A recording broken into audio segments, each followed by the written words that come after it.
द्रव्यमान स्पेक्ट्रा के सिद्धांत।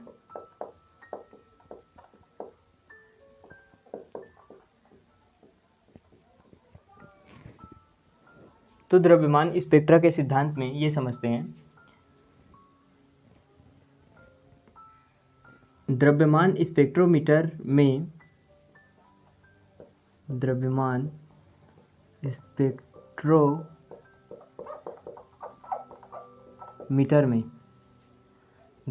स्पेक्ट्रोमीटर में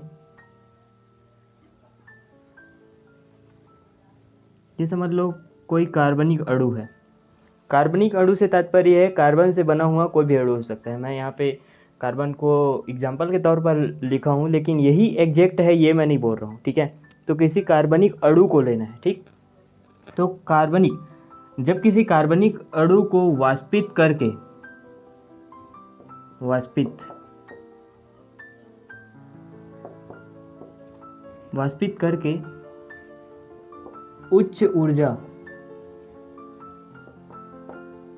उच्च ऊर्जा युक्त इलेक्ट्रॉन पुंज का बौछार करते हैं,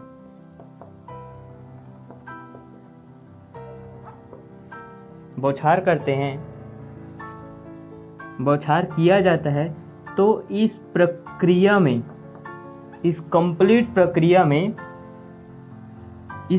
में अणु, ये जो अणु है वो ऊर्जा मुक्त, यानी कि बिना किसी ऊर्जा को खर्चा किए बिना, है ना, पावर इलेक्ट्रॉन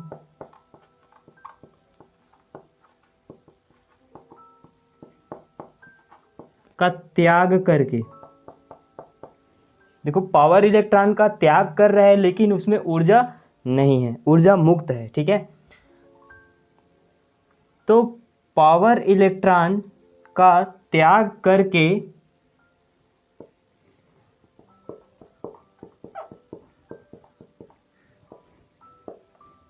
धनावेशित आयन या फिर धनात्मक आयन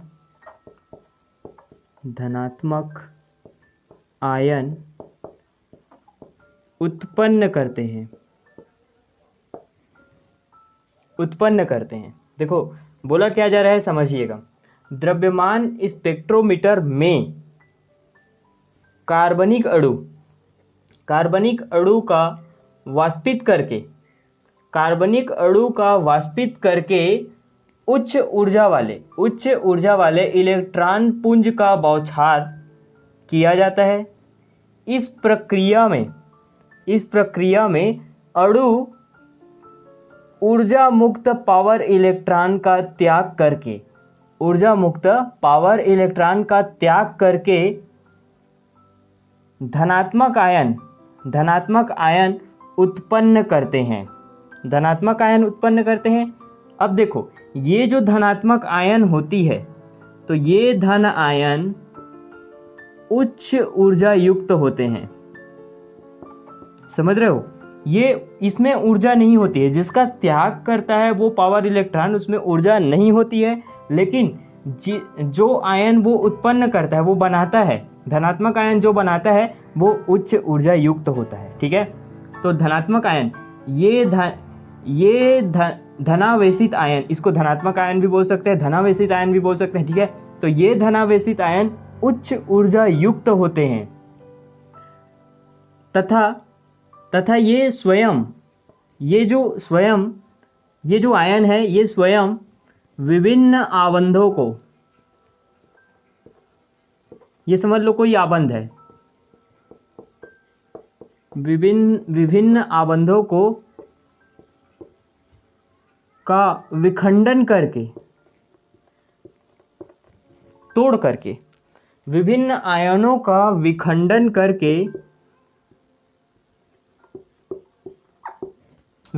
करके नए धनावेशित आयन उत्पन्न करते हैं।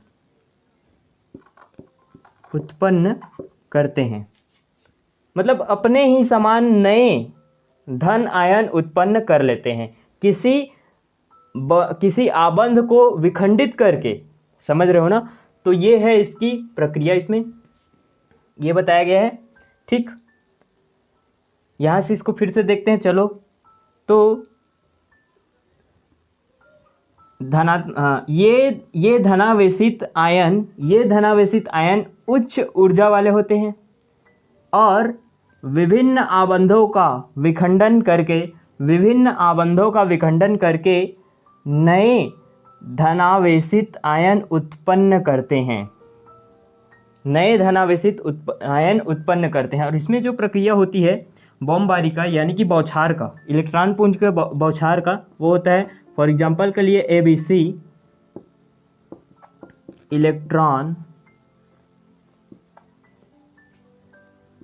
इलेक्ट्रॉन बीम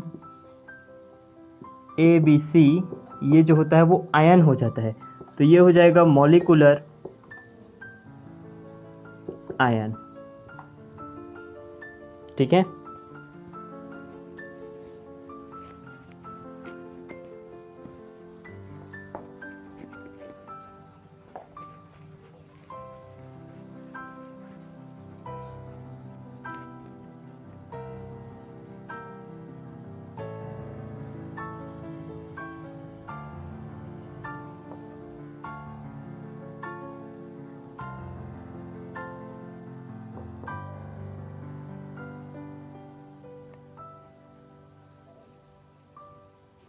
तो देखो यहाँ से यदि गुजरती है धनावेशित आयन, ये समझ लो ये धनावेशित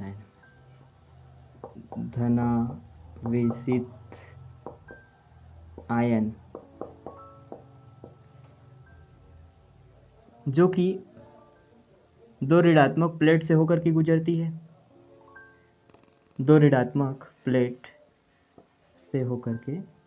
है,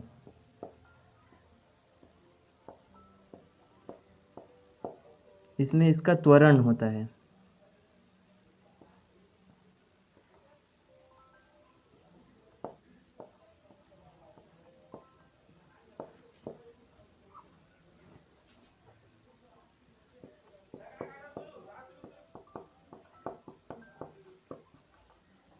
ऋणावेशित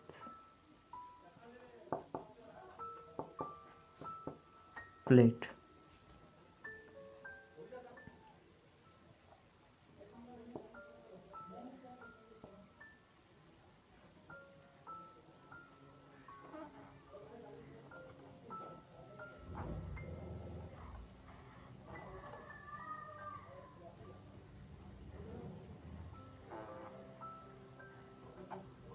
जो कि चुंबकीय क्षेत्र से फिर से इसमें प्रवाहित की जाती है। चुंबकीय क्षेत्र से, ये चुंबकीय क्षेत्र से प्रवाहित होती है, जो कि किसी अवशोषक या रिसेप्टर के द्वारा प्राप्त किया जाता है।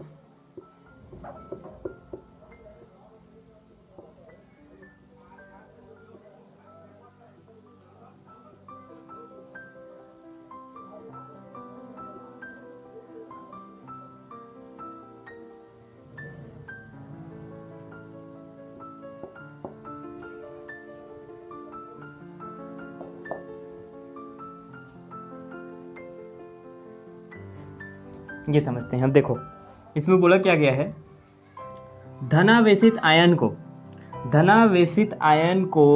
ऋणावेशित प्लेट की ओर त्वरित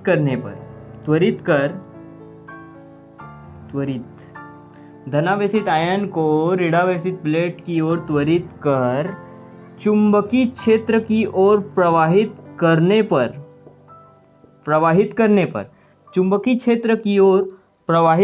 पर आयनों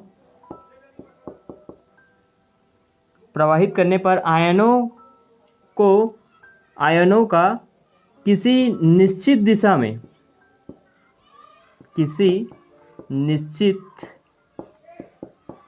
में गमन, ये देखो किसी निश्चित दिशा में गमन, या फिर इसी को डिफ्लेक्शन कहते हैं, परिवर्तन। तो किसी निश्चित दिशा में गमन होता है। ठीक, धनावेशित आयन ऋणावेशित प्लेट धनावेशित आयन को ऋणावेशित प्लेट की ओर त्वरित कर चुंबकीय क्षेत्र की ओर प्रवाहित करने पर आयनों का किसी निश्चित दिशा में गमन होता है, डिफ्लेक्शन होता है। और इसमें जो हल्के आयन होते हैं, यानी कि देखो ये जो है आयन जहाँ पे प्राप्त हो रहा है, तो जहाँ पे प्राप्त होता है वहाँ पे ध्यान से देखना कि जो हल्के आयन हैं वो सबसे अधिक परिवर्तित होते हैं। हल्के आयन यानी कि जो नीचे का है वो हल्के आयन, ठीक। तो हल्के आयन सबसे अधिक डिफ्लेक्शन होते हैं।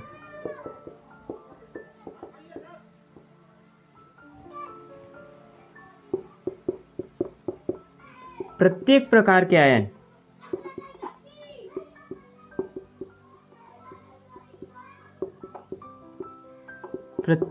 के आयन एक विशिष्ट अनुपात, एक विशिष्ट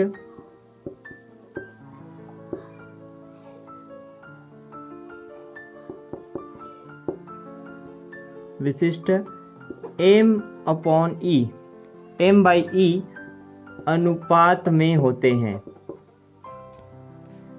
me अनुपात में होते हैं। प्रत्येक आयन जो होता है वो विशिष्ट प्रकार के विशिष्ट me अनुपात में होते हैं।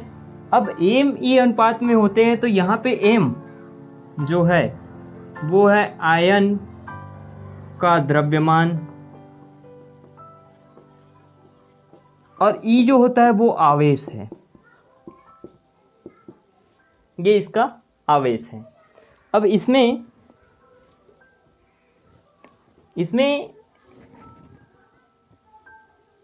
जो अणु होता है,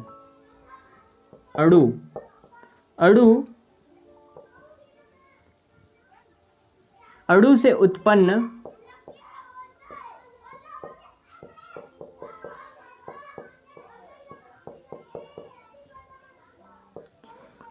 टूटे हुए आयन के रूप में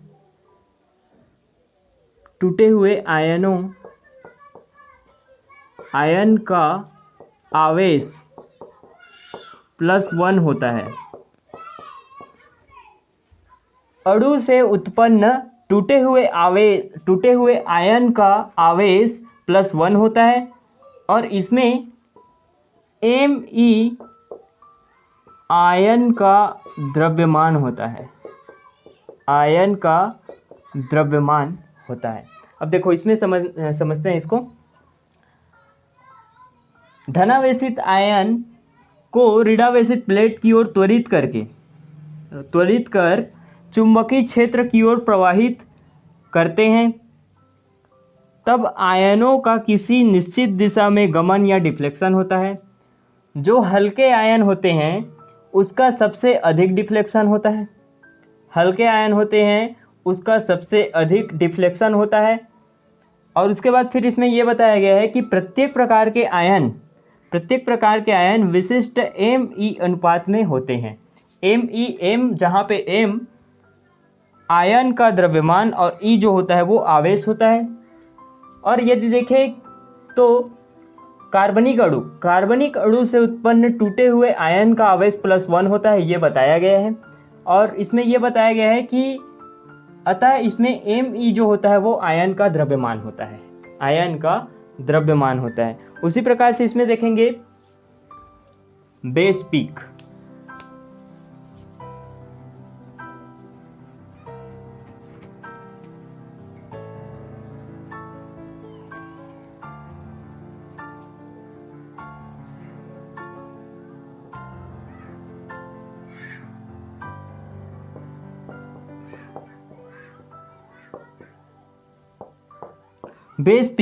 यानी कि आधार शिखर, इसमें यह बताया गया है कि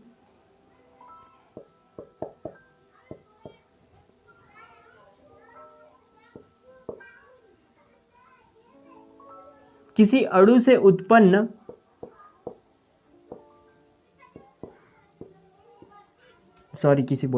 अणु से उत्पन्न किसी आयनों का समूह, ये आयनों का समूह, आयनों के समूह का उसके Me अनुपात से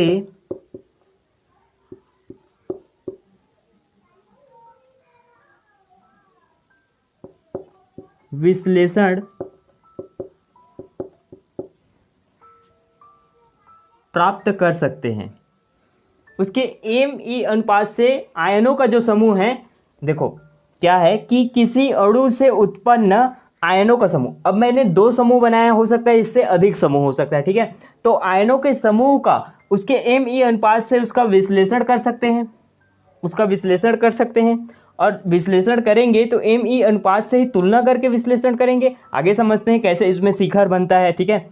अब देखो इसमें क्या होता है कि जो विशिष्ट समूह होते हैं, आयन समूह तो है लेकिन कुछ जो होगा वो उसमें विशिष्ट होगा, ठीक है। तो ये मान के चलते हैं ये कोई विशिष्ट समूह है, ठीक है। तो विशिष्ट समूह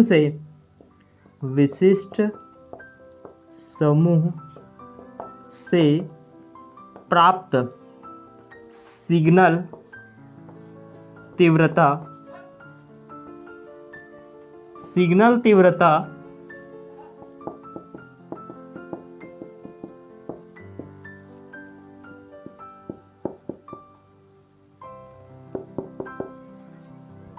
आयनों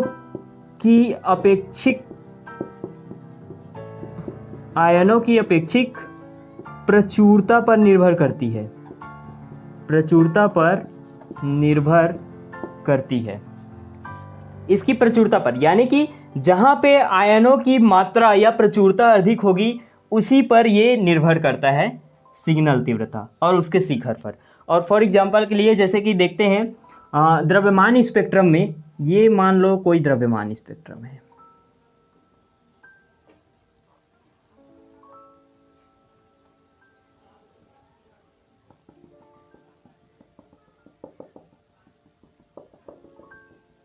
तो इस द्रव्यमान स्पेक्ट्रम में सबसे ऊंचा होगा ये शिखर, है ना।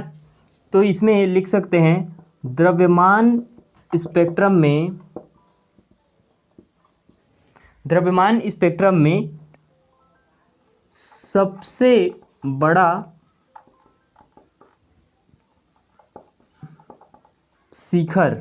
सबसे बड़ा शिखर उच्चतम तीव्रता वाले होते हैं, है ना। यानी कि जो सबसे ऊपर होगा वही तो उच्चतम तीव्रता वाली होगी ना, अधिक तीव्र होगा तभी तो ऊपर गया है सबसे। तो ये बोल सकते हैं कि सबसे बड़ा शिखर उच्चतम तीव्रता वाली होते हैं, इसे आधार शिखर कहते हैं। देखो वही पूछा गया है, बेस पीक यानी कि आधार शिखर, इसे ही आधार शिखर कहते हैं, जिसे आंकिक मान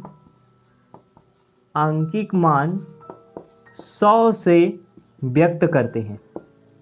आंकिक मान 100 से इसको व्यक्त करते हैं।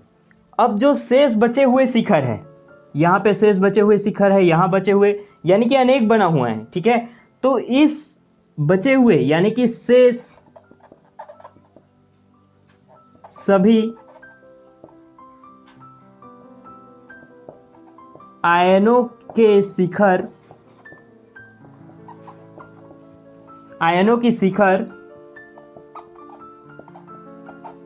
इसके उच्चतम तीव्रता के सापेक्ष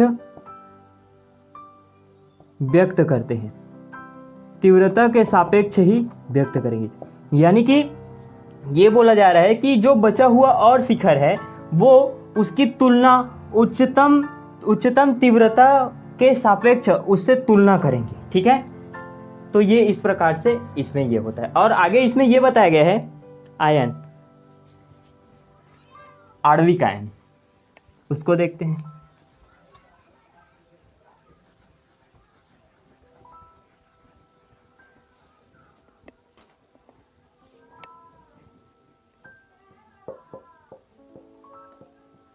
आणविक आयन।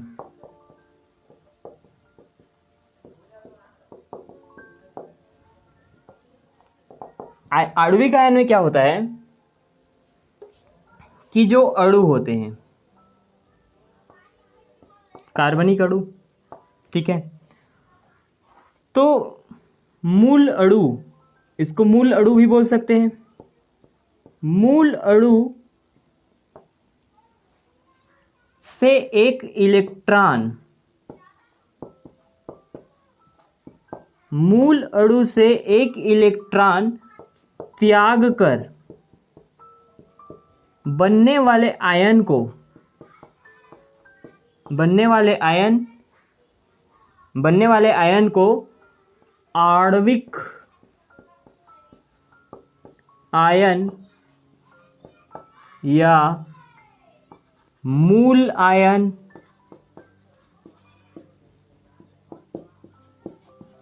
पेरेंट आयन कहते हैं। देखो मूल अणु है तो मूल अणु से एक इलेक्ट्रॉन त्याग करके बनने वाले आयन आणविक आयन या मूल आयन, पेरेंट आयन कहलाते हैं या कहलाता है।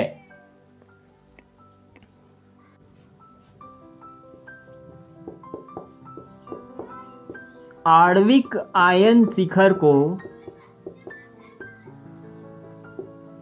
आणविक आयन शिखर को M+ से व्यक्त करते हैं। आणविक आयन शिखर, यही इसी को बोला जा रहा है, M+ से व्यक्त करते हैं। और यही जो होता है उच्चतम तीव्रता वाले शिखर के रूप में हो भी सकते हैं, हो सकते हैं और नहीं भी हो सकते हैं, अथवा नहीं भी हो सकते हैं। हो भी सकते हैं और नहीं भी हो सकते हैं।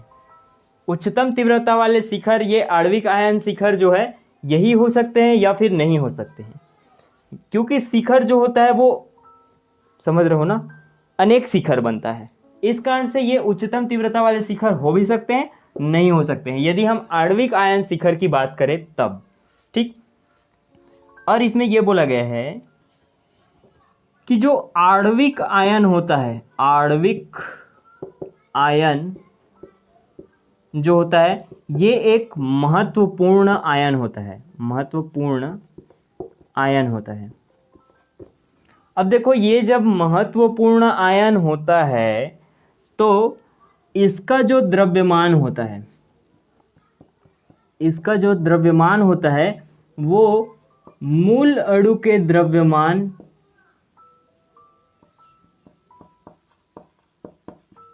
इसका जो द्रव्यमान होता है वो मूल अणु के द्रव्यमान ही होता है। मूल अणु का, यानी कि इसका मूल अणु का ही ये क्या होता है, द्रव्यमान ही होता है। ये बोला गया है, क्या बोला गया है कि मूल अणु किसी एक इलेक्ट्रॉन का त्याग करके बनने वाले आयन को आणविक आयन या मूल आयन, पेरेंट आयन कहते हैं। आणविक आयन कहते हैं, आणविक आयन शिखर को M+ से व्यक्त करते हैं। उच्चतम तीव्रता वाले शिखर, ये जो है उच्चतम तीव्रता वाले शिखर हो सकते हैं और नहीं भी हो सकते हैं। और फिर बोला जा रहा है कि आणविक आयन जो होता है महत्वपूर्ण आयन होता है, क्योंकि द्रव्यमान, इसका द्रव्यमान मूल अणु का ही द्रव्यमान होता है, मूल अणु का ही द्रव्यमान होता है, ठीक है। तो यदि इसे शॉर्ट में यदि अपन रिपीट करें फटाफट ना, माइंड में रखने के लिए, तो कुछ इस प्रकार से देखो, पहले हमें समझना है कि ये मूल अणु का क्या करना है, वाष्पित करके उच्च ऊर्जा वाले इलेक्ट्रॉन पुंज का क्या करना है, बौछार करना है। और बौछार करने के बाद इस पूरी प्रक्रिया में अणु जो होता है वो ऊर्जा मुक्त ऊर्जा मुक्त पावर इलेक्ट्रॉन का त्याग करता है, पावर इलेक्ट्रॉन का त्याग करता है, और इसका त्याग करके ये जो होता है धनात्मक आयन उत्पन्न करते हैं। और धनात्मक आयन उत्पन्न करते हैं तो ये जो धनात्मक आयन होता है वो उच्च ऊर्जा वाली होती है, उच्च ऊर्जा वाली होती है। और तथा ये जो है स्वयं किसी विभिन्न बहुबंध को विखंडन करके, स्वयं किसी विभिन्न आबंधों को विखंडन करके नए धनावेशित आयनों को उत्पन्न कर देता है। ठीक है, और इसमें देखें तो ABC, इसमें इलेक्ट्रॉन बीम, और इससे निर्माण होता है ABC आयन, यानी कि मॉलिक्यूलर आयन। ठीक है, और उसके बाद यदि देखें तो इसमें शॉर्ट में बनाते हैं इसको फटाफट।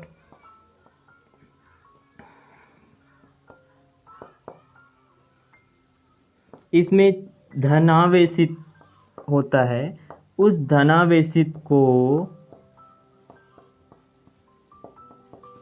ऋणात्मक प्लेट से गुजारने के बाद किसी चुंबकीय क्षेत्र से गुजारा जाता है। ठीक है, चुंबकीय क्षेत्र से, और चुंबकीय क्षेत्र से गुजारने के बाद इसे किसी रिसेप्टर के माध्यम से इसको प्राप्त कर लिया जाता है। ठीक, तो ये बोल सकते हैं कि धनावेशित आयन को ऋणावेशित प्लेट की ओर त्वरित कर चुंबकीय क्षेत्र में प्रवाहित करने पर एक ही दिशा में इसके जो आयन होते हैं, आयनों का एक निश्चित दिशा में गमन होता है या डिफ्लेक्शन होता है। लेकिन जब डिफ्लेक्शन होता है तो जो प्राप्त हुआ होता है रिसेप्टर में हमें, तो उसमें पता चलता है कि जो हल्के आयन होते हैं वो सबसे अधिक डिफ्लेक्शन होता है, हल्के आयन का सबसे अधिक डिफ्लेक्शन होता है। ठीक है, हल्के आयन का सबसे अधिक डिफ्लेक्शन होता है। और डिफ्लेक्शन होने के बाद फिर यही जानते हैं कि जो प्रत्येक प्रकार के आयन होते हैं वो विशिष्ट होते हैं। तो विशिष्ट कैसे होते हैं? विशिष्ट एम ई के द्वारा इसका अनुपात होता है। और एम ई में जहाँ एम जो होता है वो आयन का द्रव्यमान होता है, और ई जो होता है ये आवेश होता है। ठीक, और फिर ये बोला गया है कि जो अणु होते हैं वो अणु जो होता है वो अणु से उत्पन्न टूटे हुए आयन प्राप्त होते हैं। ये जो टूटे हुए आयन का आवेश होता है उसका मान +1 होता है। तो उसका मान जब +1 होता है, और उसके साथ साथ इसमें यह भी बताया है कि जो Me होता है वो आयन का द्रव्यमान होता है। उसके बाद फिर बेस पीक को बताया गया है।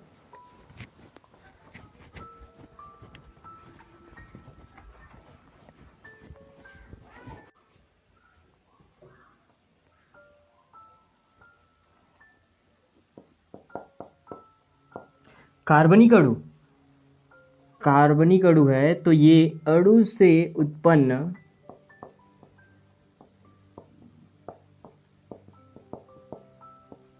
किसी आयनों के समूह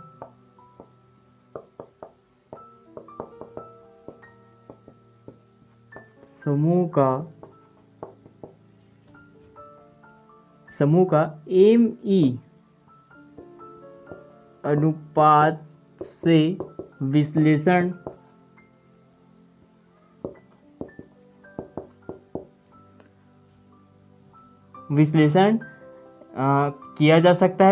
किया जा सकता है। अब इसमें देखो ये हो गया। अब विशिष्ट आयन, इसमें विशिष्ट आयन यानी कि कोई विशेष आयन होगा, और उस विशिष्ट आयन से हमें प्राप्त होता है सिग्नल। विशिष्ट आयन से प्राप्त सिग्नल की तीव्रता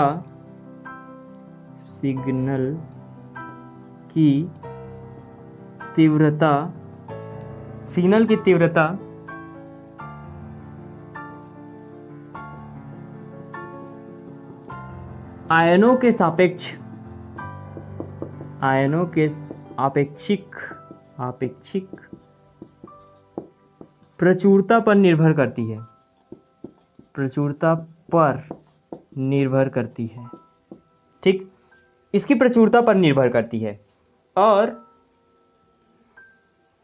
इसमें बताया गया है कि जो द्रव्यमान शिखर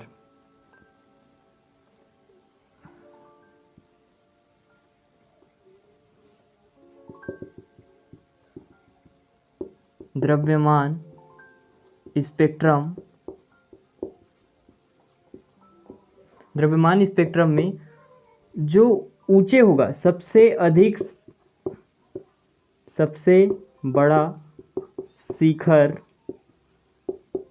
बड़ा शिखर उच्चतम तीव्रता वाले होते हैं, इसलिए इसे आधार शिखर कहते हैं, ठीक है।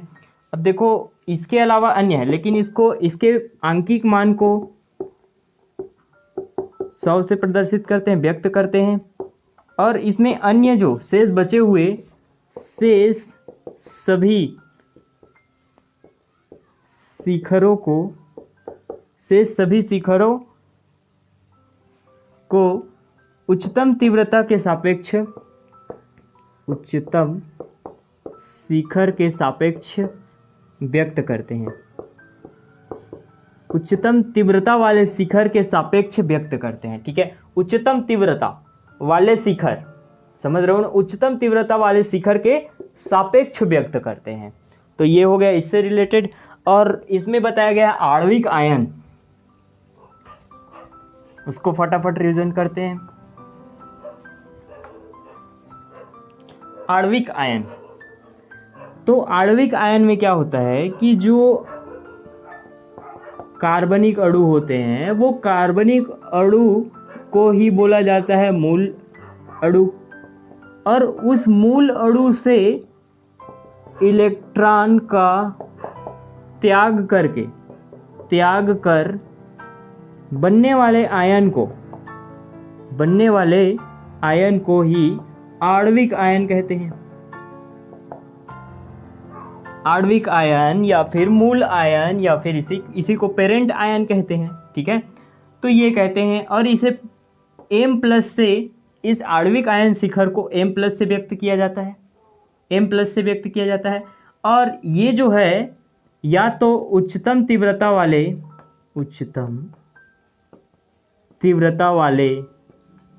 शिखर हो सकते हैं और नहीं भी हो सकते हैं, नहीं भी हो सकते हैं, दोनों कंडीशन है, हो भी सकते हैं, नहीं भी हो सकते हैं, ठीक है। और ये जो आणविक आयन होता है, ये महत्वपूर्ण आयन होता है।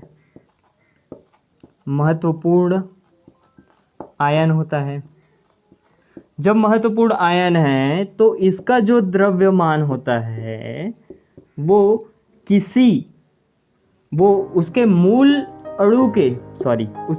अणु के द्रव्यमान होता है, उसी के बराबर होता है, ठीक है। मूल अणु का द्रव्यमान होता है, इसका जो द्रव्यमान होता है वो मूल अणु का ही द्रव्यमान होता है। तो इस प्रकार से इसको बताया गया है। तो ये कंप्लीट होता है द्रव्य